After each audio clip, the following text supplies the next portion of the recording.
ಓಂ ತದೇತತ್ ಸಹಸ್ರಂ ತತ್ಸರ್ವಂ ತಸ್ಯಮಿನ್ನಂ ಮಿತ್ರಂ ದಕ್ಷಿಣಂ ಸದಿತಿ ಪ್ರಾಣಃ ಪರೋಕ್ಷಪ್ರಿಯಾ ಇವ ಹಿ ದೇವಾಃ ಪರೋಕ್ಷಪ್ರಿಯಾ ಇವ ಹಿ ದೇವಾಃ. ಓಂ ಸುರಾರಿಘ್ನೇ ನಮಃ. ಓಂ ಸ್ತುಮಸಿ ಶಂಸದುಕ್ಥೇಂದ್ರಾಯ ಬ್ರಹ್ಮವರ್ಧನಂ ಯಥಾ ಸತ್ ಬ್ರಹ್ಮಾಣಿ ಹಿ ಚಕ್ರಶೇ ವರ್ಧನಾನಿ ತಾವತ್ತ ಇಂದ್ರಮತಿಭಿರ್ವಿವಿಷ್ಮಃ.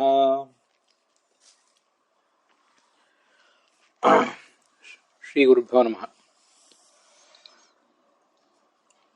ವಿಷ್ಣು ಸಹಸ್ರನಾಮ ಸ್ತೋತ್ರದ ಸುರಾರಿಹ ಅನ್ನುವ 213ನೇ ನಾಮ ಮತ್ತೆ ಅದಕ್ಕೆ ಸಂಬಂಧಿಸಿದಂಥ ಬೃಹತಿ ಮಂತ್ರ ಇವೆರಡನ್ನು ಕೂಡ ನಾವೀಗ ನೋಡಬೇಕಾಗಿದೆ. ಮೊದಲು ಸುರಾರಿಹ ಅನ್ನುವ ನಾಮಕ್ಕೆ ಸಂಬಂಧಪಟ್ಟಂಥ ಅರ್ಥಗಳನ್ನು ನೋಡೋಣ. ಸುರ ಅಂದರೆ ದೈತ್ಯರು, ಅವರ ಅರಿಗಳು ಅಂದರೆ ಶತ್ರುಗಳು. ಅವರನ್ನು ಹ ಅಂದರೆ ನಾಶಪಡಿಸುವವನು, ಸರಳವಾದಂಥ ಅರ್ಥ. ಭಗವಂತ ಸ್ವಯಂ ಸುರ ಮತ್ತೆ ಅರಿಹ ಕೂಡ ಹೌದು. ಇದು ಮತ್ತೊಂದು ಅರ್ಥ. ಅರಿಹ ಅಂದರೆ ಶತ್ರುಗಳನ್ನು ನಾಶಪಡಿಸುವವನು ಅಂತ ಅರ್ಥ.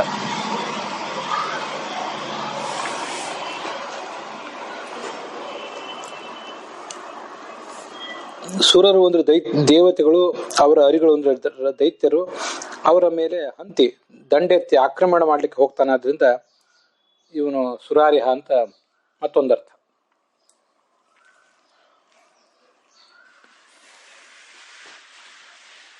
ಸುಷ್ಠು ರಮಯತಿ, ಸುರ ಭಗವಂತ ಸುರ ಯಾಕೆಂದ್ರೆ ಸ್ವಯಂ ಸುಖ ರೂಪನಾದವನು ಅಂತ ಒಂದರ್ಥ ಈ ಹಿಂದೆ ನೋಡಿದ್ದೀವಿ. ಭಕ್ತರಿಗೆ ಸುಖ ಕೊಡುವವನು ಅಂತ ಮತ್ತೊಂದರ್ಥ. ಅವರಿಗೆ ಬೇಕಾದ ಅಭೀಷ್ಟಗಳನ್ನೆಲ್ಲ ಕೊಟ್ಟು ಅವರಿಗೆ ಸುಖ ಕೊಡುವವನಾದ್ರಿಂದ ಸುರ.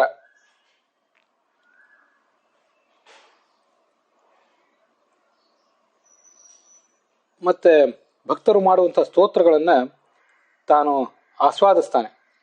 ಆದ್ರಿಂದ ಆತ ಸುರ ರಿಹ, ರಿಹ ಆಸ್ವಾದನೆ ಅಂತ ಹೀಗೊಂದು ಅರ್ಥವನ್ನು ಕೂಡ ಕೆಲವು ವರ್ಣನೆ ಮಾಡ್ತಾರೆ.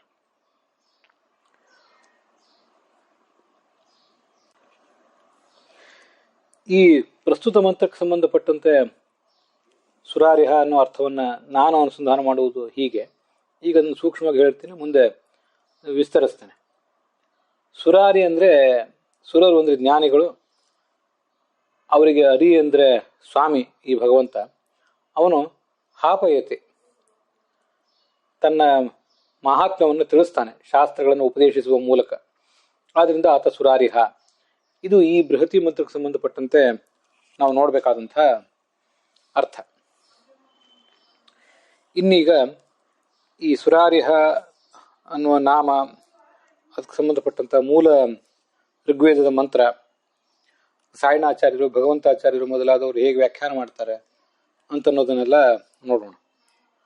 ಸುತೇ ಸೋಮೆ, ಇಲ್ಲಿ 6ನೇ ಮಂಡಲದ 23ನೇ ಸೂಕ್ತದಲ್ಲಿ ಅಸ್ಮೇ ವಯಂ ಯದ್ವಾವಾನ ತದ್ವಿವಿಷ್ಮ ಇಂದ್ರಾಯ ಯೋನಃ ಪ್ರದಿವೋ ಅಪಸ್ಕಃ ಸುತೇ ಸೋಮೆ ಸ್ತುಮಸಿ ಶಂಸ ದುಕ್ಥೇಂದ್ರಾಯ ಬ್ರಹ್ಮವರ್ಧನಂ ಯಥಾಸತ್ ಅಂತ 5ನೇ ಮಂತ್ರ.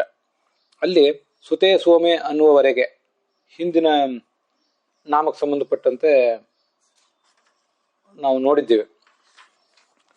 ಮುಂದೆ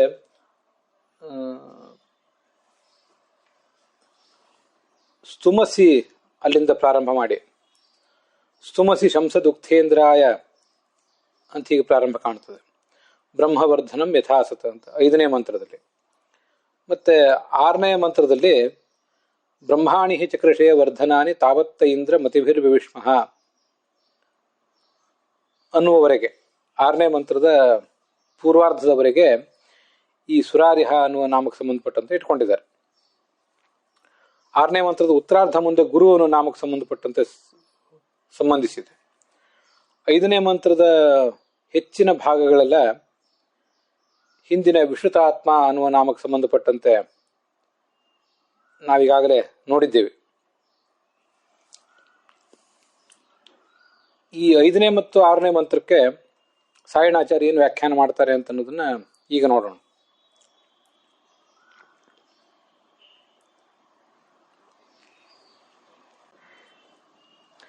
ಸುತೇ ಸ್ತೋಮೆ ಸ್ತುಮಸಿ. ಆ ಸೋಮ ಅನ್ನೋ ಬಳ್ಳಿಯನ್ನು ಹಿಂಡಿ ಯಜ್ಞ ಮಾಡ್ಲಿಕ್ಕೆ ತೊಡಗಿದಾಗ ಸ್ತುಮಸಿ ನಾವು ಸ್ತೋತ್ರ ಮಾಡ್ತೇವೆ ಭಗವಂತನಿಗಾಗಿ, ಆ ಇಂದ್ರನಿಗಾಗಿ ಅಂತ ಸಾಯಣಾಚಾರ್ಯ ಹೇಳ್ತಾರೆ. ಅವನಿಗಾಗಿ ಸ್ತೋತ್ರ ಮಾಡ್ತೇವೆ. ಉಕ್ತ ಅಂದ್ರೆ ಉಕ್ತ ಮಂತ್ರಗಳು, ಶಸ್ತ್ರ ಮಂತ್ರಗಳನ್ನ ಹೇಳ್ತಾ ನಾವು ಭಗವಂತನನ್ನ ಸ್ತುತಿಸ್ತೇವೆ.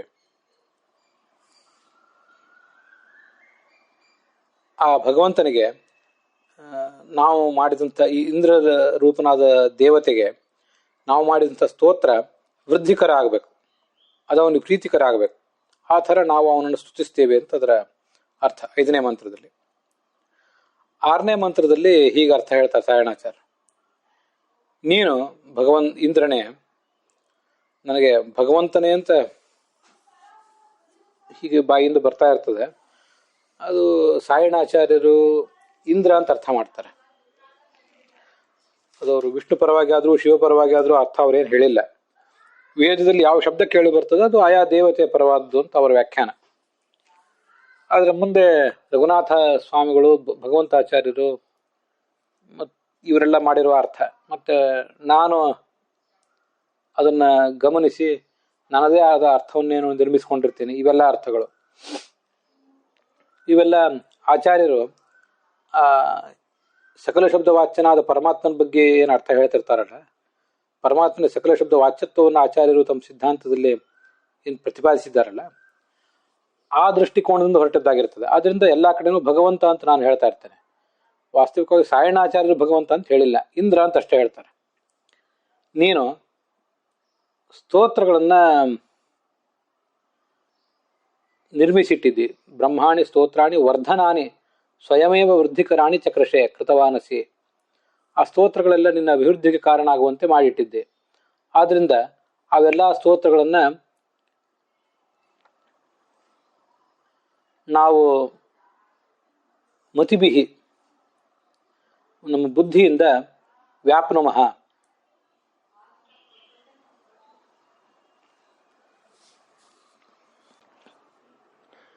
ನಾವು ನಿನಗೆ ಅದನ್ನು ತಂದು ಮುಟ್ಟಿಸ್ತೀವಿ.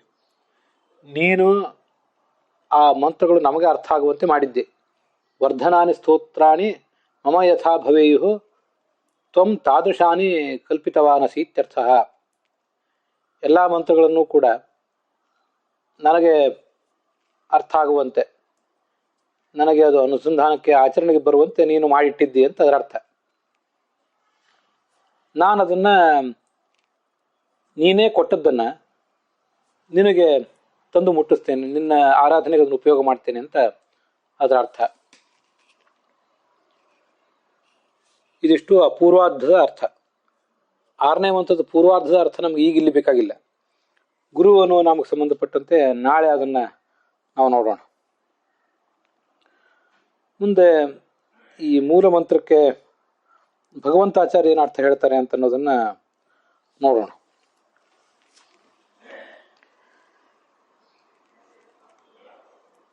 ಭಗವಂತಾಚಾರ್ಯರ ದೃಷ್ಟಿಯಲ್ಲಿ ಸುರಾರಿಹ ಅನ್ನುವ ನಾಮಕ್ಕೆ ಸಂಬಂಧಪಟ್ಟಂತೆ ಮಂತ್ರವೇ ಬೇರೆ ಇದೆ. ದದಿರ್ಗಾಹ ಕರ್ತಾವೀರಂ ನರ್ಯಂ ಸರ್ವವೀರಂ ಶ್ರೋತಾಹವಂ ಗೃಣತ ಸ್ತೋಮವಾಹ ಅಸ್ಮೇ ವಯಂ ಯದ್ವಾವಾನ ತದ್ವಿವಿಷ್ಮ ಅಂತ. ಬೇರೆ ಮಂತ್ರ ಅಂದ್ರೆ ಇನ್ಯಾವುದೋ ವೇದದಲ್ಲಿ ಬೇರೆ ಬರುವಂತಹ ಬೇರೆ ಯಾವುದೋ ಮಂತ್ರ ಅಂತ ಅರ್ಥ ಅಲ್ಲ. ಮಂತ್ರಗಳನ್ನ, ಮೂಲ ಋಗ್ವೇದದ ಮಂತ್ರಗಳನ್ನ ಸಂಪಾದಿಸಿ ಬೃಹತಿ ಮಂತ್ರಗಳನ್ನಾಗಿ ಮಾಡುವುದರಲ್ಲಿ ರಘುನಾಥಾಚಾರ್ಯರು ಅನುಸರಿಸಿದ ಕ್ರಮ ಮತ್ತು ಭಗವಂತಾಚಾರ್ಯರು ಅನುಸರಿಸಿದ ಕ್ರಮ ಬೇರೆ ಬೇರೆ ಇದೆ ಅಷ್ಟೆ. ಆದ್ರಿಂದ ಸುರಾರಿಹ ಅನ್ನುವ ನಾಮ 210ನೇದ್ದು ಭಗವಂತಾಚಾರ್ಯ ದೃಷ್ಟಿಯಲ್ಲಿ, ಮತ್ತು ಅದಕ್ಕೆ ಸಂಬಂಧಪಟ್ಟ ಬೃಹತಿಯು ಕೂಡ ಬೇರೆನೇ ಇದೆ.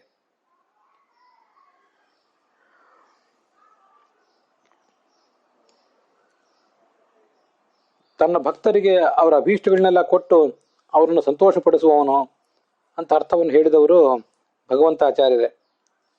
ಮತ್ತೆ ಭಕ್ತರು ಮಾಡಿದ ಸ್ತೋತ್ರಗಳನ್ನ ರಿಹತಿ, ಸುರ ಅಂದ್ರೆ ಮಂತ್ರ ಅಂತ ಅರ್ಥ, ಅದನ್ನ ರಿಹತಿ ಆಸ್ವಾದಿಸ್ತಾನೆ. ಆದ್ರಿಂದ ಆತನನ್ನ ಸುರಾರಿಹ ಅಂತ ಹೇಳಬೇಕು, ಹೀಗೆ ಸುರಾರಿಹ ಅಂತ ಹೇಳಿದವರು ಕೂಡ ಭಗವಂತ ಆಚಾರ್ಯರೇ. ಭಗವಂತ ತನ್ನ ಎಲ್ಲ ಮಂತ್ರಗಳನ್ನು ತಾನು ಯಾವ ಮಂತ್ರಗಳನ್ನ ಭಕ್ತನಿಂದ ಕೇಳ್ತಾನೆ ಆ ಮಂತ್ರಗಳನ್ನೆಲ್ಲ ಕೇಳಿ ಕೇಳಿ ಆಸ್ವಾದಿಸ್ತಾನೆ ಅಂತ ಅದರ ತಾತ್ಪರ್ಯ.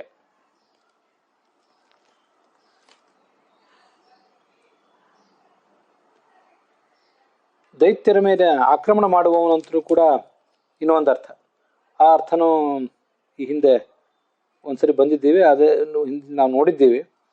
ಅಂಥದೇ ಅರ್ಥವನ್ನ ಭಗವಂತಾಚಾರ್ಯರು ಕೂಡ ಹೇಳ್ತಾರೆ.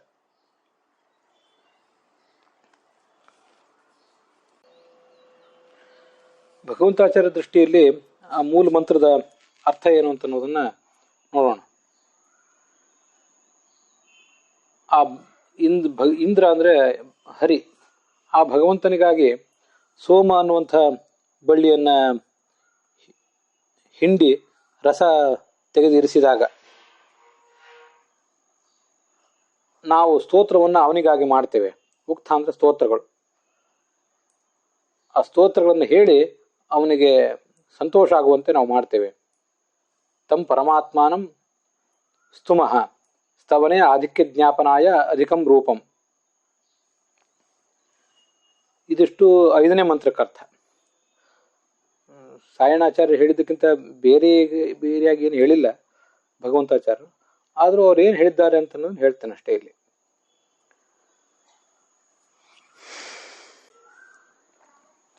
ವರ್ಧನಾನಿ ಅಂದ್ರೆ ತ್ವತ್ಪ್ರಕಾಶಕಾನಿ. ಭಗವಂತನ ಮಹಿಮೆಯನ್ನ ಜಗತ್ತಿಗೆ ಬೆಳಕಿಗೆ ತರುವಂತಹ ಸ್ತೋತ್ರಗಳನ್ನ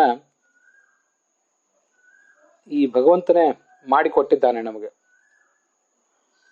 ಅವನೇನ್ ಮಾಡಿಕೊಟ್ಟಿದ್ದಾನೆ, ನಾವೇ ಅದನ್ನ ಅಷ್ಟನ್ನೇ ನಾವು ಕೂಡ ನಮ್ಮ ಮತಿಗಳ ಮೂಲಕ, ಬುದ್ಧಿಗಳ ಮೂಲಕ, ಅಥವಾ ನಮ್ಮ ಬುದ್ಧಿಯಿಂದ ಹೊರಹೊಮ್ಮಿದಂಥ ಸ್ತೋತ್ರಗಳ ಮೂಲಕ ಆ ಭಗವಂತನಿಗೆ ಮುಟ್ಟಿಸ್ತೇವೆ. ಸ್ತುಮಃ ಇತಿ ಯಾವತ್ ನಿಶ್ಚಿತಂ ನ್ವರತೆ ತತ್ಕ್ರಿಯತೆ ಕಿಂಚನಾರೆ. ಆದ್ರಿಂದ ನೀನಿಲ್ಲದೆ ಯಾವ ಕೆಲಸವೂ ನಡೆಯೋದಿಲ್ಲ ಅಂತ ಅನ್ನೋದು ನಮಗೆಲ್ಲ ಗೊತ್ತಿದೆ. ಮತ್ತೆ ಈ ಕಾರಣದಿಂದ ಪ್ರೇರಣೆಯೈವ, ನೀನು ಮಾಡಿರುವಂತಹ ಪ್ರೇರಣೆಯಿಂದಲೇ ಆ ಸೋಮ ಅನ್ನೋ ಬಳ್ಳಿಯನ್ನು ಹಿಂಡಿದಾಗ ನಾವು ನಿನ್ನ ಪ್ರೀತಿಗಾಗಿ ಈ ಸ್ತೋತ್ರಗಳನ್ನೆಲ್ಲ ಮಾಡ್ತೇವೆ ಅಂತ ಅದರ ತಾತ್ಪರ್ಯ ಆಗ್ತದೆ. ಮುಂದೆ ಸಂಪಾದಿತವಾದಂತಹ ಬೃಹತಿ ಮಂತ್ರಕ್ಕೆ ರಘುನಾಥ ಸ್ವಾಮಿಗಳು ಏನು ಅರ್ಥ ಹೇಳ್ತಾರೆ ಅಂತ ಅನ್ನೋದನ್ನ ನೋಡೋಣ. ಉಕ್ಥ ಅಂತ ಶಬ್ದ ಇದೆ ಮೂಲ ವೇದದಲ್ಲಿ. ಉಕ್ಥ ಅಂದ್ರೆ ಉಕ್ಥಾನಿ ಅಂತ ಅರ್ಥ. ಮಂತ್ರಗಳು, ವೇದ ಮಂತ್ರಗಳು, ಅವುಗಳನ್ನ ಶಂಸತ್. ಶಂಸತ್ ಅಂತ ಅನ್ನೋದು ನಮಗೆ ವಿಶೇಷಣ, ವ್ಯಕ್ತಿಗಳಿಗೆ ವಿಶೇಷಣ. ಅದು ಹೇಳ್ತಕ್ಕಂಥ ನಾವು ವರ್ಧನಂ ಯಥಾ ಸತ್, ಇದನ್ನ ಕೇಳಿ ಇಂದ್ರನಿಗೆ ತೃಪ್ತಿ ಆಗಬೇಕು. ಇಂದ್ರಸ್ಯ ಅಸ್ಮತ್ ಸ್ತುತಿ ಸ್ವೀಕಾರಣ ದ್ವಾರ ಸಂತೋಷೋ ಯಥಾ ಸ್ಯಾತ್ ತಥಾ. ಇದನ್ನು ಕೇಳಿ ಅವನಿಗೆ ಸಂತೋಷ ಆಗುವಂತೆ ನಾವು ಆ ಸ್ತೋತ್ರವನ್ನು ಮಾಡ್ತೇವೆ ಅಂತ ತಾತ್ಪರ್ಯ. ಹೇ ಇಂದ್ರ, ಭಗವಂತನೇ, ಬ್ರಹ್ಮಾಣಿ ಅಸ್ಮಾಭಿ ಕೃತಾನಿ ಸ್ತೋತ್ರಾಣಿ, ನಾವು ಮಾಡಿರುವಂತಹ ಸ್ತೋತ್ರಗಳೇನಿವೆ ಆ ಸ್ತೋತ್ರಗಳನ್ನ ನೀನು ಕೇಳಬೇಕು. ಮತ್ತೆ ಅಸುರರನ್ನ, ದೈತ್ಯರನ್ನ ಕೊಲ್ಲಬೇಕು ನೀನು. ದೈತ್ಯರನ್ನು ಕೊಂದು ಅಸ್ಮತ್ ಸಂತೋಷಕರಾಣಿ ಯಾವತಾ ಕಾಲಿನ ಚಕ್ರಶೆ, ನಮಗೆ ಸಂತೋಷವನ್ನು ಕೊಡಬೇಕು. ನಮ್ಮ ಸ್ತೋತ್ರಗಳನ್ನೂ ಕೇಳಬೇಕು, ನಮ್ಮ ಮೊರೆಯನ್ನು ಕೇಳಿ ದೈತ್ಯರನ್ನ ಕೊಲ್ಲಬೇಕು ಕೂಡ. ಎಷ್ಟರವರೆಗೆ ಈ ಕಾರ್ಯಗಳನ್ನು ನೀನು ಮಾಡ್ತಾ ಇರ್ತೀಯೋ ಆ ಕಾಲದವರೆಗೆ ನಾವು ನಮ್ಮ ಸ್ತೋತ್ರಗಳನ್ನು ನಿನಗೆ ಮುಟ್ಟಿಸ್ತಾ ಇರ್ತೇವೆ ಅಂತ ಅದರ ತಾತ್ಪರ್ಯ.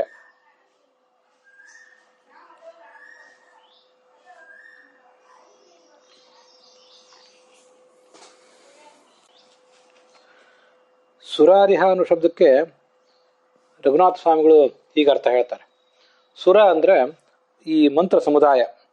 ಯಾಕಂದ್ರೆ ಸುಷ್ಟು ರಮಣ ಹೇತುತ್ವಾತ್, ಸ್ತೋತ್ರವನ್ನು ಮಾಡಿದ ಈ ಭಕ್ತರಿಗೆ ಹಾಗೆ ಸ್ತೋತ್ರವನ್ನು ಕೇಳಿದಂಥ ಭಗವಂತನಿಗೆ ಎಲ್ಲಿಗೂ ಕೂಡ ಇದು ಸಂತೋಷ ಕೊಡುವಂಥದ್ದು. ಆದ್ದರಿಂದ ಇದನ್ನ ಸುರ ಅಂತ ಹೇಳಬೇಕು. ಅದನ್ನ ಈ ಭಗವಂತ ಚೆನ್ನಾಗಿ ಆಸ್ವಾದಿಸ್ತಾನೆ. ಆಸ್ವಾದಿಸುವುದರಿಂದ ಆತನಿಗೆ ಸುರಾರಿಹ ಅಂತ ಹೇಳಬೇಕು. ಭಗವಂತಾಚಾರ್ಯರು ಹಿಂದೊಂದ್ಸರಿ ಹೇಳಿದ ಅರ್ಥನೇ ಇದು.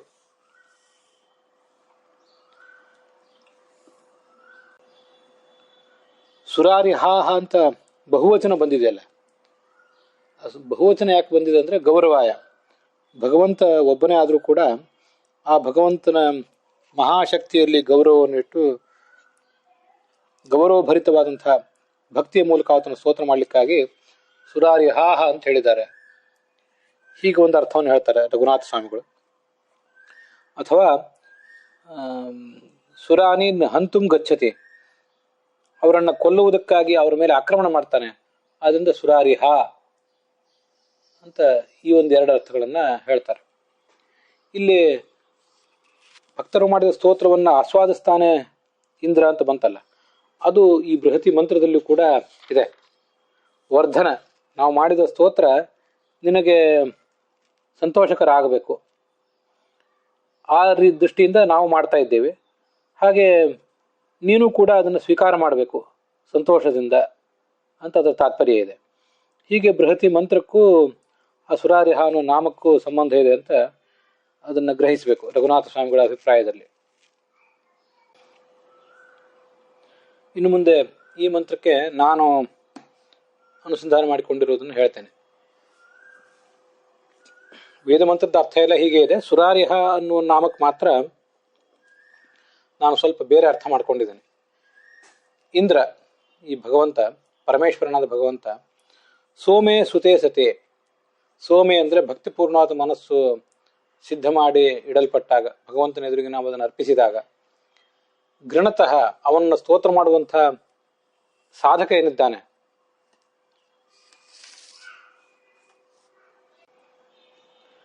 ನಾನು ಈ ಅನ್ವಯಾರ್ಥವನ್ನು ಹೇಳುವಾಗ ಸ್ವಲ್ಪ ಪ್ರಮಾದ ಮಾಡಿದೆ, ಅದನ್ನು ಮತ್ತೊಂದು ಬಾರಿ ಗಮನಿಸಬೇಕು. ವಯಂ, ಈ ಸುರಾರಿಹ ಅನ್ನುವ ನಾಮಕ್ಕೆ ಸಂಬಂಧಪಟ್ಟಂಥ ಅನ್ವಯಾರ್ಥ ಪ್ರಾರಂಭ ಆಗುವುದು ವಯಂ ಅಂತ, ಅಲ್ಲಿಂದ ಪ್ರಾರಂಭ ಆಗ್ತದೆ.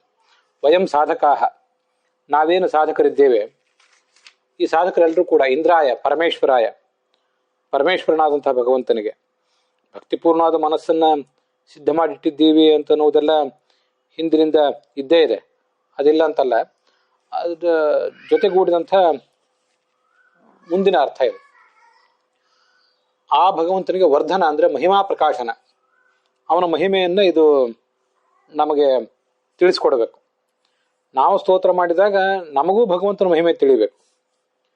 ಭಗವಂತನ ಮಹಿಮೆ ತಿಳಿಯದೆ ಕೇವಲ ಸ್ತೋತ್ರಗಳನ್ನ ಬಾಯ್ಪಾಠ ರೂಪದಲ್ಲಿ ಹೇಳುವಂಥ ಸ್ಥಿತಿ ನಮ್ದಾಗಬಾರ್ದು.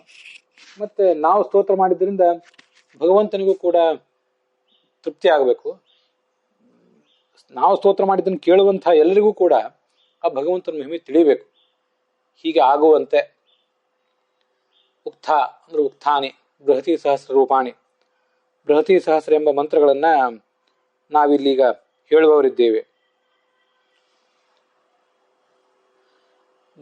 ಬ್ರಹ್ಮಾಣಿ ಅಂದ್ರೆ ವೇದ ಮಂತ್ರಾನ್, ಶಂಸಂತಹ, ಶಂಸತ್ ಅಂದ್ರೆ ಶಂಸಂತಹ, ಸ್ತುಮಸಿ ನಾವು ಸ್ತೋತ್ರ ಮಾಡ್ತೇವೆ. ಹೇ ಇಂದ್ರ, ಭಗವಂತನೇ, ತ್ವಂ ನೀನು ಬ್ರಹ್ಮಾಣಿ ವೇದ ಮಂತ್ರಾನ್ ಯಾವತ್ ಕಾಲ ಪರ್ಯಂತಂ ವರ್ಧನಾನಿ ಅಸ್ಮಾನ್ ಪ್ರತಿ ತ್ವನ್ ಮಹಿಮಾ ಪ್ರಕಾಶಕಾಣಿ ಚಕ್ರಶೆ ಅಕರೋಹ ತಾವತ್ ಕಾಲ ಪರ್ಯಂತಂ. ನೀನು ನಾವು ಉಪಯೋಗ ಮಾಡುವಂಥ ವೇದ ಮಂತ್ರಗಳೇನಿವೆ ಅವುಗಳ ಅರ್ಥಗಳನ್ನ ನೀನು ನಮಗೆ ಹೊಳಿಸ್ಬೇಕು. ಈ ಅರ್ಥಗಳನ್ನು ಹೀಗೆ ಮಾಡಿಸ್ಕೊಡ್ತಾ ಇದ್ರೆ, ಅರ್ಥಗಳ ಜ್ಞಾನ ನಮ್ಗೆ ಆಗ್ತಾ ಇದ್ರೆ ನಾವು ನಮ್ಮ ಸ್ತೋತ್ರವನ್ನು ಮುಂದುವರಿಸೇವು. ಅರ್ಥಗಳ ಜ್ಞಾನ ನಮ್ಗೆ ಆಗದೆ ಹೋದ್ರೆ ಆ ಸ್ತೋತ್ರಗಳನ್ನು ಮುಂದುವರಿಸುವುದರಲ್ಲಿ ಏನೋ ಅರ್ಥ ಇಲ್ಲ. ಎಲ್ಲಿಯವರೆಗೂ ಆ ಮಂತ್ರಗಳ ಅರ್ಥಗಳನ್ನು ನೀನು ನಮಗೆ ತಿಳಿಸ್ತಾ ಇರ್ತೀಯೋ ತಾವತ್, ಆ ಕಾಲದವರೆಗೂ ನಿನಗಾಗಿ ನಾವು ನಮ್ಮ ಮತಿಗಳಿಂದ, ನಮ್ಮ ಅನುಸಂಧಾನಗಳ ಮೂಲಕ ವಿವಿಷ್ಮಃ, ನಮ್ಮ ಅನುಸಂಧಾನದಿಂದ ನಿನ್ನನ್ನು ನಾವು ಮುಟ್ಟುತ್ತೇವೆ, ನನ್ನ ಅನುಸಂಧಾನದಿಂದ ನಿನ್ನನ್ನು ನಾವು ತಲುಪುತ್ತೇವೆ. ಈಗಿರುವ ಸ್ಥಿತಿಯಲ್ಲಿ ನಾವು ನೀನಿರುವ ಲೋಕದಲ್ಲಿ ನಿನ್ನನ್ನು ತಲುಪುವುದು ನಮಗೆ ಸಾಧ್ಯ ಇಲ್ಲ. ಆದರೆ ನಮ್ಮ ಬುದ್ಧಿಯ ಮೂಲಕ ನಾವು ನಿಮ್ಮನ್ನ ತಲುಪಬಲ್ಲೆವು ಅಂತ ಹೀಗಾದ್ರ ಅರ್ಥ. ವ್ಯಾಪ್ನುಮಃ ಅಂದ್ರೆ ಪ್ರಾಪಯಾಮ, ನಾವು ಈ ಸ್ತೋತ್ರಗಳನ್ನು ನಿನಗೆ ಮುಟ್ಟಿಸ್ತೇವೆ ಅಂತ ಅರ್ಥ. ಸ್ತೋತ್ರಗಳನ್ನು ಮುಟ್ಟಿಸ್ತೀವಿ ಅನ್ನೋ ಅರ್ಥವನ್ನು ಭಗವಂತಾಚಾರ್ಯರು ಅಲ್ಲಿ ಹೇಳೇ ಇದ್ದಾರೆ. ಅದರಿಂದ ಆ ಅರ್ಥವನ್ನು ಇಟ್ಕೊಂಡಿದ್ದೀನಿ. ವ್ಯಾಪ್ನುಮಃ ಅಲ್ಲಿವರೆಗೆ ನಾನು ವ್ಯಾಪಿಸ್ತೇವೆ ಅಂತ ಅದನ್ನ ರಘುನಾಥ ಸ್ವಾಮಿಗಳು ಹೇಳ್ತಾರೆ. ಅವ್ರು ಹೇಳಿದ್ದನ್ನು ಬರೆದಿದ್ದೇನೆ. ಮತ್ತೆ ಮುಟ್ಟಿಸ್ತೇವೆ ಅಂತ ಭಗವಂತಾಚಾರ್ಯ ಹೇಳಿದ್ದಾರೆ, ಅದನ್ನ ಕೂಡ ಅಲ್ಲಿ ಬರೆಯುವ ಪ್ರಯತ್ನ ಮಾಡಿದ್ದೇನೆ. ಈಗ ಈ ಸುರಾರಿಹ ಅಂತೇನು ಶಬ್ದ ಇದೆಯಲ್ಲ, ಅಲ್ಲಿ ಸುರ ಮತ್ತು ಹರಿ ಮತ್ತು ಹ ಅಂತ ಹೀಗೆ 3 ಶಬ್ದಗಳಿವೆ. ಅದಕ್ಕೆ ಸಂಬಂಧಪಟ್ಟಂತ ಕೆಲವು ಅನ್ವೇಷಣೆಗಳನ್ನ ನಾನು ಮಾಡಬೇಕು ಅಂತ ಅನ್ಕೊಂಡೆ. ಸುರ ಶಬ್ದಕ್ಕೆ ಮತ್ತೇನು ಅರ್ಥಗಳಿವೆ, ಹರಿ ಶಬ್ದಕ್ಕೆ ಮತ್ತೇನು ಅರ್ಥ, ಹ ಶಬ್ದಕ್ಕೆ ಮತ್ತೇನು ಅರ್ಥ ಇತ್ಯಾದಿಗಳನ್ನ ನೋಡ್ಬೇಕು ಅಂತ ಅನ್ಕೊಂಡೆ. ಆಗ ನನ್ನ ಗಮನಕ್ಕೆ ಬಂದದ್ದೆಷ್ಟು, ಸುರ ಅಂದ್ರೆ ದೇವತೆಗಳು ಮತ್ತೆ ಪರಮ ಐಶ್ವರ್ಯಶಾಲಿ ಅಂತೂ ಒಂದು ಅರ್ಥ ಇದೆ. ಅದ್ಯಾಕೆಂದ್ರೆ ಶುರ ಸುರ ಐಶ್ವರ್ಯ ದೀಪ್ತಿಯೋಹೋ ಅಂತ ತುದಾದಿಗಣದಲ್ಲಿ ಒಂದು ಧಾತು ಇದೆ. ಹಾಗಾಗಿ ಸುರತಿ ಅಂದ್ರೆ ಪರಮೈಶ್ವರ್ಯಶಾಲಿ ಆದವನು ಅಂತಾನೆ ಅರ್ಥ.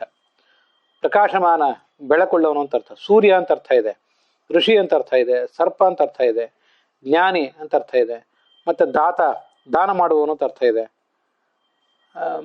ದಾನ ಮಾಡುವಂತ ಅರ್ಥ ಹೇಗೆಂದ್ರೆ ರಾ ದಾನೆ ಅಂತ ಧಾತು ಇದೆ, ಅದಕ್ಕೆ ಸು ಅಂತ ಉಪಸರ್ಗ ಸೇರಿಸಿದಾಗ ದಾನ ಮಾಡುವವನು ಅಂತ ಹೀಗೆ ಅದರ ಅರ್ಥ ಆಗ್ತದೆ. ಇದಿಷ್ಟು ಸುರ ಶಬ್ದದ ಅರ್ಥಗಳು. ಹಾಗಾಗಿ ಸುರ ಶಬ್ದ ಅನ್ನೋದು ಇಂದ್ರ ಪರ್ಯಾಯ. ಈ ಮಂತ್ರದಲ್ಲಿ ಇಂದ್ರ ಅಂತ ಶಬ್ದ ಇದೆ. ಆ ಇಂದ್ರ ಅನ್ನೋ ಶಬ್ದನೂ ಸುರ ಅನ್ನೋ ಶಬ್ದವು ಒಂದೇ ಅರ್ಥವನ್ನು ಹೇಳ್ತದೆ. ಯಾಕೆಂದ್ರೆ ಎರಡಕ್ಕೂ ಕೂಡ ಐಶ್ವರ್ಯ ಉಳ್ಳವನು ಅಂತಾನೆ ಅರ್ಥ ಇದೆ. ಆದ್ರಿಂದ ಸುರಾರಿಹ ಎಂಬಲ್ಲಿ ಇರುವ ಸುರ ಶಬ್ದ ಮತ್ತೆ ವೇದ ಮಂತ್ರದಲ್ಲಿರುವಂತಹ ಇಂದ್ರ ಶಬ್ದ ಎರಡೂ ಕೂಡ ಸಮಾನವಾದ ಅರ್ಥಗಳನ್ನು ಹೊಂದಿದೆ. ಹೀಗೆ ಒಂದು ಇಂದ್ರ ಮತ್ತು ಸುರ ಶಬ್ದಕ್ಕಿರುವ ಸಮಾನವಾದ ಅರ್ಥ ಅಂದ್ರೆ ಐಶ್ವರ್ಯಶಾಲಿ ಆದವನು ಅಂತ. ಮತ್ತೊಂದು ದಾತೃ ಅಂತ ಕೂಡ ಅರ್ಥ, ದಾನ ಮಾಡುವವನು ಅಂತನೂ ಕೂಡ ಮತ್ತೊಂದು ಅರ್ಥ ಇದೆ. ಭಕ್ತರ ಅಭೀಷ್ಟಗಳನ್ನು ಪೂರೈಸುವವನು ಅಂತ. ಅದು ಹೇಗೆ ಅಂದ್ರೆ ಇಂದ್ರಸ್ಸ ಪರಮೈಶ್ವರ್ಯಾತ್ ಮತ್ತೆ ಇದಂ ರಾತೀತಿ ವಾ ಭವೇತ್ ಅಂತ ಋಗ್ಭಾಷ್ಯದಲ್ಲೆಲ್ಲ ಹೇಳಿದ್ದಾರೆ. ಪರಮೈಶ್ವರ್ಯಶಾಲಿ ಅಂತ ಒಂದು ಅರ್ಥ, ಇದಂ ರಾತಿ ನಮ್ಮ ಅಭೀಷ್ಟವನ್ನು ಅವನು ಕೊಡ್ತಾನೆ, ಆದ್ರಿಂದ ಆತ ಇಂದ್ರ. ಮತ್ತೆ ಸುರ ಅನ್ನೋ ಶಬ್ದಕ್ಕೂ ಕೂಡ ರಾಧಾನೆ ಅನ್ನೋ ಶಬ್ದದ ಅರ್ಥ ಬರೋದು ನಮ್ಗೆ ಗೊತ್ತಿದ್ದೇ ಇದೆ. ಹೀಗೆ ಈ ವಿಷ್ಣು ಸಹಸ್ರನಾಮದಲ್ಲಿರುವಂತಹ ಸುರ ಎಂಬ ಶಬ್ದಕ್ಕೂ ಈ ಸುರಾರಿಹ ಅಂತ ಪೂರ್ಣ ಶಬ್ದ, ಅದರಲ್ಲಿ ಸುರ ಅಂತ ಒಂದು ಶಬ್ದ ಇದೆಯಲ್ಲ, ಆ ಸುರ ಅನ್ನೋ ಶಬ್ದವನ್ನು ಪ್ರತ್ಯೇಕಿಸಿ ನಾವು ನೋಡುವುದಾದರೆ 1000 ನಾಮಗಳಿವೆ. 1000 ನಾಮಗಳಿಗಿಂತಲೂ ಹೆಚ್ಚು ನಾಮಗಳು ಇವೆ. ಅದ್ರಲ್ಲಿ ಸುರ ಅನ್ನುವುದು ಭಗವಂತನ ನಾಮವೇ. ಆದ್ರಿಂದ ಸುರ ಎಂಬ ನಾಮಕ್ಕೂ ಇಂದ್ರ ಎಂಬ ನಾಮಕ್ಕೂ ಸಂಬಂಧ ಇದೆ ಅಂತ ಇದು ಒಂದು ಅರ್ಥ. ಮುಂದೆ ಈ ಅರಿ ಅನ್ನೋ ಶಬ್ದಕ್ಕೆ ಏನು ಅರ್ಥ ಅಂತ ನಾನು ನೋಡ್ಲಿಕ್ಕೆ ತೊಡಗಿದೆ. ಅರಿ ಅಂದ್ರೆ ಶತ್ರು ಅಂತ ಅರ್ಥ, ಚಕ್ರ ಅಂತ ಅರ್ಥ, ಅರಿ ಷಡ್ವರ್ಗಗಳು ಹೊರಗಿನ ಶತ್ರುಗಳು ಅಂತ ಒಂದು ಅರ್ಥ, ಇನ್ನೊಂದು ಅರಿ ಷಡ್ವರ್ಗ ನಮ್ಮ ಮನಸ್ಸಿನಲ್ಲಿ ತುಂಬಿರುವಂತಹ ಕಾಮಕ್ರೋಧ ಮೊದಲಾದ ಶತ್ರುಗಳಿವೆಯಲ್ಲ ಅವುಗಳು ಅಂತ ಮತ್ತೊಂದು ಅರ್ಥ. ಸ್ವಾಮಿ ನಮ್ಮ ಒಡೆಯ ಅಂತ ಅರ್ಥ, ಧಾರ್ಮಿಕನಾದವನು ಅಂತ ಹೀಗೊಂದು ಅರ್ಥ ಇದೆ, ವಾಯು ಅಂತ ಅರ್ಥ ಇದೆ, ನೇತ್ರ ರೋಗ ಅಂತ ಅರ್ಥ ಇದೆ. ಅರಿಯನ ಶಬ್ದಕ್ಕೆ ನೇತ್ರ ರೋಗ ಅಂತ ಒಂದು ಅರ್ಥ ಇದೆ, ಆದ್ರೆ ಅದು ಪೂರ್ಣ ಸಂಸ್ಕೃತ ಭಾಷೆಯಲ್ಲೇ ಆಗಿದೆಯೋ ಅಥವಾ ಕರ್ನಾಟಕದ ಭಾಷೆಯಲ್ಲಿ ಕನ್ನಡ ಭಾಷೆಯಲ್ಲಿ ಅರಿ ಎಂಬ ಶಬ್ದಕ್ಕೆ ನೇತ್ರ ರೋಗ ಅಂತ ಅರ್ಥ ಇದೆಯೋ ಅಂತ ನನಗೆ ಇನ್ನೂ ಪೂರ್ಣ ಸ್ಪಷ್ಟ ಆಗಲಿಲ್ಲ. ಮತ್ತು ಕೋಶದಲ್ಲಿ ಅರಿ ಎಂಬ ಶಬ್ದಕ್ಕೆ ನೇತ್ರ ರೋಗ ಅಂತ ಅರ್ಥ ಬಂತು. ಉಳಿದ ಶತ್ರು, ಚಕ್ರ, ಅರಿಷಡ್ವರ್ಗ, ಸ್ವಾಮಿ ಮತ್ತೆ ಧಾರ್ಮಿಕನಾದ ವ್ಯಕ್ತಿ ಮತ್ತೆ ವಾಯು ಈ ಎಲ್ಲ ಅರ್ಥಗಳು ಸಂಸ್ಕೃತದ್ದೇ, ಅದ್ರ ಬಗ್ಗೆ ಏನು ಸಂಶಯ ಬೇಡ. ಹಾಗಾದ್ರೆ ಸುರಾರಿ ಅನ್ನೋ ಶಬ್ದಕ್ಕೆ ಹೀಗೆ ಅರ್ಥ ಆಯ್ತು. ಸುರಾಣಾಮ್ ಅಂದ್ರೆ ಜ್ಞಾನಿಗಳ ಅಂತ ಅರ್ಥ, ಬರೇ ದೇವತೆಗಳು ಅಂತ ಅರ್ಥ ಅಲ್ಲ. ಸುರರು ಅಂದ್ರೆ ಜ್ಞಾನಿಗಳು. ಆ ಜ್ಞಾನಿಗಳಾದವರ ಅರಿ ಅಂದ್ರೆ ಸ್ವಾಮಿ, ಜ್ಞಾನಿಗಳ ಒಡೆಯ.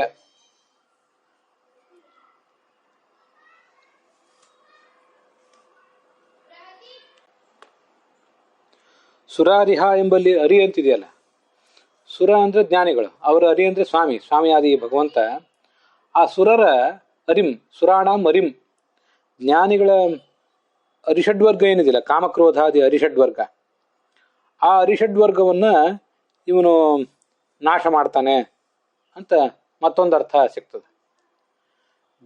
ಜ್ಞಾನಿಗಳ ಅರಿಂ ಅಂದ್ರೆ ಅರಿಷಡ್ವರ್ಗವನ್ನು, ಸ್ವಾಮಿ ಅಂತ ಅರ್ಥ ಆ ಕಡೆ ಇಲ್ಲ, ಅದಿದ್ದೇ ಇದೆ. ಜ್ಞಾನಿಗಳ ಕಾಮಕ್ರೋಧಾದಿ ಅರಿಷಡ್ವರ್ಗವನ್ನು ನಾಶ ಮಾಡುವವನು, ಮತ್ತೆ ಜ್ಞಾನಿಗಳ ನೇತ್ರ ರೋಗ, ಕಣ್ಣಿನ ರೋಗ ಏನಿದೆ ಅದನ್ನು ನಾಶ ಮಾಡುವವನು ಅಂತ ಮತ್ತೊಂದು ಅರ್ಥ.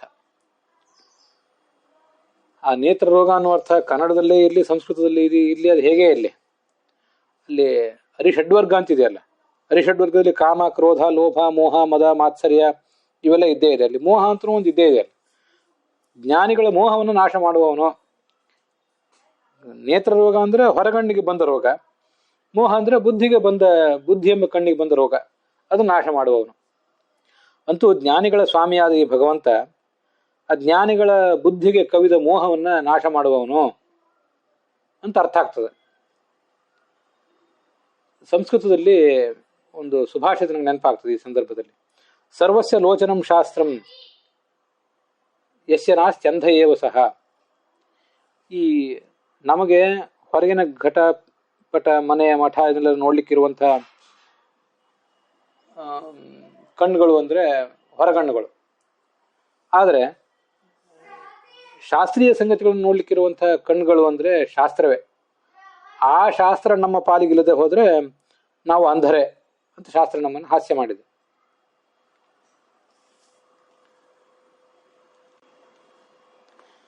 ಮತ್ತೆ ಮಹಾಭಾರತನು ಕೂಡ ಹೇಳ್ತದೆ, ವೇದೈಃ ಪಶ್ಯಂತಿ ಬ್ರಾಹ್ಮಣಾಃ ಅಂತ. ಜ್ಞಾನಿಗಳೆಲ್ಲರೂ ಕೂಡ ವೇದದ ಮೂಲಕನೇ ಅರ್ಥಗಳನ್ನು ತಿಳ್ಕೊತಾರಂತೆ.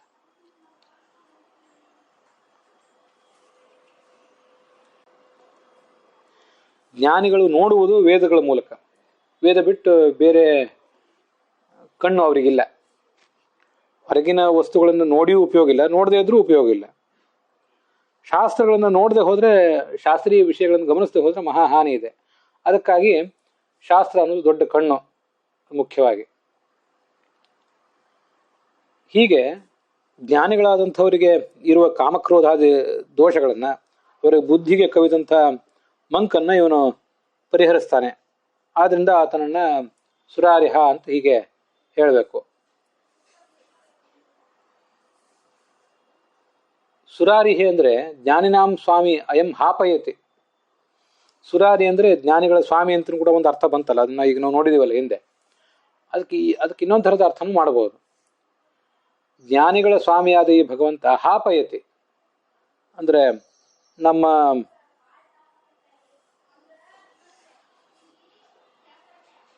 ಜ್ಞಾನವನ್ನು ವಿಸ್ತರಿಸ್ತಾನೆ, ನಮಗೆ ಬರಬೇಕಾದಂಥ ಜ್ಞಾನವನ್ನು ಅವನು ವಿಸ್ತರಿಸ್ತಾನೆ.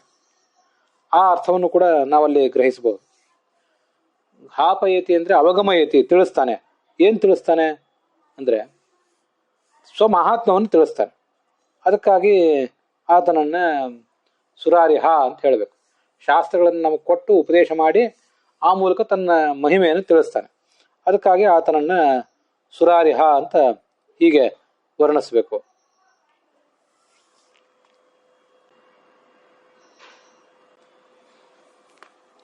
ಮುಖ್ಯವಾಗಿ ಈಗ ನಾವು ನೋಡಿದ ಅರ್ಥ ಏನಿದೆಯಲ್ಲ, ಜ್ಞಾನಿಗಳ ಒಡೆಯನಾದ ಈ ಭಗವಂತ ತನ್ನ ಮಹಾತ್ಮ್ಯವನ್ನು ಶಾಸ್ತ್ರಗಳನ್ನ ಭಕ್ತರಿಗೆ ಉಪದೇಶಿಸುವ ಮೂಲಕ ತನ್ನ ಮಹಾತ್ಮ್ಯವನ್ನು ತಿಳಿಸ್ತಾನೆ ಅಂತ ಈ ಅರ್ಥ ಏನಿದೆ, ಇದು ಈ ಬೃಹತಿ ಮಂತ್ರಕ್ಕೆ ಸಂಬಂಧಪಟ್ಟ ಅರ್ಥ. ಅದಕ್ಕಾಗಿ ನಾನು ಇದನ್ನ ಆರಂಭದಲ್ಲಿ ಒಂದ್ಸರಿ ಹೇಳಿದ್ದೆ. ಈ ಅರ್ಥ ಬೃಹತಿ ಮಂತ್ರದಲ್ಲಿ ಬಂದಿದೆ. ಚಕ್ರಶೇ ಬ್ರಹ್ಮಾಣಿ ವರ್ಧನಾನಿ ಅಂತ. ಎಲ್ಲಿಯವರೆಗೂ ಈ ವೇದ ಮಂತ್ರಗಳನ್ನ ನಾವು ಹೇಳ್ತಾ ಇರುವಾಗ ಅದರ ಅರ್ಥ ನಮಗೆ ತಿಳಿತಾ ಇರ್ತದೋ, ಆ ಅರ್ಥವನ್ನು ನೀನು ನಮ್ಗೆ ಎಲ್ಲಿವರೆಗೆ ಅದೊಂದು ಅರ್ಥವನ್ನು ತಿಳಿಸ್ತಾ ಇರ್ತೀಯೋ ಅಲ್ಲಿವರೆಗೆ ಆ ಸ್ತೋತ್ರ ವೇದ ಮಂತ್ರಗಳನ್ನು ನಾವು ಪಠಿಸ್ತಾ ಇರ್ತೇವೆ ಅಂತ ಅರ್ಥ. ಅಂದ್ರೆ ವೇದ ಮಂತ್ರಗಳು ಅರ್ಥ ತಿಳಿಯದೆ ನಮ್ಮ ಬಾಯಿಂದ ಬರುವ ಪರಿಸ್ಥಿತಿ ಬರೋದು ಬೇಡ. ಅರ್ಥಗಳು ತಿಳಿಯದೇ ಇದ್ದಾಗ ನಾವು ವೇದ ಮಂತ್ರಗಳನ್ನು ಪಠಿಸುವುದನ್ನೇ ನಿಲ್ಲಿಸಿಬಿಡೋಣ ಅಂತ ಅರ್ಥ ಆಗ್ತದೆ. ಹಾಗೆ ನಿಲ್ಲಿಸುವ ಪರಿಸ್ಥಿತಿ ನಮಗೆ ಬರದೇ ಹೋಗ್ಲಿ. ಯಾವತ್ತು ನಮ್ಮ ಸಂಧ್ಯಾ ವಂದನೆ, ದೇವರ ಪೂಜೆ ಮೊದಲಾದ ಕಡೆಗಳಲ್ಲಿ ಮತ್ತೆ ಇತರ ಧಾರ್ಮಿಕ ಕೃತ್ಯಗಳಲ್ಲಿ ನಾವು ಉಪಯೋಗಿಸುವ ಮಂತ್ರಗಳದ ಅರ್ಥಗಳೆಲ್ಲ ನಮಗೆ ಆಗ್ತಾ ಇರಲಿ. ಯಾವ ಕಾಲದವರೆಗೂ ಅರ್ಥಾತ್ ನಮಗೆ ಪರೋಕ್ಷ ಜ್ಞಾನದ ಹಂತದಿಂದ ಮಾನಸ ಅಪರೋಕ್ಷ, ಮುಂದೆ ಸ್ವರೂಪ ಅಪರೋಕ್ಷ ಅದೆಲ್ಲ ಆಗುವ ತನಕ, ಮುಕ್ತಿ ಆಗುವ ತನಕವು ಅದನ್ನ ಯಾವತ್ ಕಾಲ ಎಂಬ ಶಬ್ದವನ್ನು ತಗೊಂಡದ್ದು. ಅಲ್ಲಿಯವರೆಗೂ ಅವೆಲ್ಲವೂ ನಿನ್ನ ಮಹಿಮೆಯನ್ನು ಹೇಗೆ ಪ್ರತಿಪಾದನೆ ಮಾಡ್ತವೆ ಅಂತ ನೀನು ನಮಗೆ ತಿಳಿಸ್ತಾನೆ ಇರಬೇಕು. ಅಲ್ಲಿಯವರೆಗೂ ನಾವಿದನ್ನ ನಿನ್ನ ಪಠನೆಗಾಗಿ ಉಪಯೋಗ, ನಿನ್ನ ಸಂತೋಷಕ್ಕಾಗಿ ಉಪಯೋಗ ಮಾಡೇ ಮಾಡ್ತೇವೆ. ನಿನ್ನನ್ನು ತಲುಪುವಂತ ಪ್ರಯತ್ನ ನಾವು ಮಾಡ್ತೇವೆ.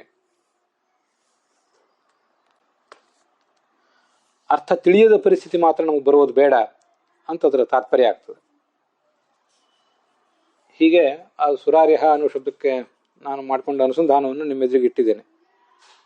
ಇದರ ಭಾವಾರ್ಥ ಮತ್ತು ಉಳಿದ ಸಂಗ್ರಾಹ್ಯ ಶ್ಲೋಕಗಳು ಅದ್ರ ಬಗ್ಗೆ ನಾಳೆ ದಿವಸ ನೋಡೋಣ.